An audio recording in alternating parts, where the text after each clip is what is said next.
ఇక్కడ స్వామివారు స్వయంభు పుట్టలో నుంచి ఉద్భవించడం జరిగింది. ఆ తర్వాత పుట్ట భాగం అడుగు భాగంలో స్వామి అట్లానే ఉన్నాడు. మళ్ళీ మీదనేమో స్వామివారు ఒక శిలామూర్తిగా ప్రతిష్టాపన చేయడం జరిగింది.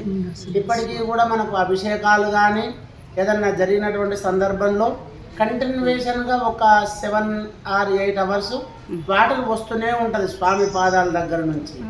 మరి అదేవిధంగా ప్రతి శనివారం అన్నదానం కానీ విశేషంగా మన ఇక్కడ విశేషం ఏంటంటే ఇప్పుడు రావి చెట్టు కింద కొట్టేసినటువంటి చెట్టు కింద 7 తలల నాగుంబాము శిలామూర్తి ప్రతిష్టాపన అయింది. కానీ అక్కడికి ప్రతి పౌర్ణమి కానీ కొంతమంది చూసినటువంటి వాళ్ళు ఉంటూ ఉంటారు. శ్వేత నాగు వచ్చి వెళ్తూ ఉంటుంది అన్నమాట. ఇక్కడ అత్యంత ప్రాధాన్యత కలిగినటువంటి క్షేత్రం.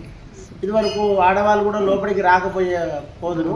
ఇప్పుడు మనం వచ్చినాక అందరూ కూడా శుచి శుభ్రంగా ఉంటున్నారు కాబట్టి అందరినీ కూడా అనుమతి ఇవ్వడం జరుగుతున్నది అన్నమాట.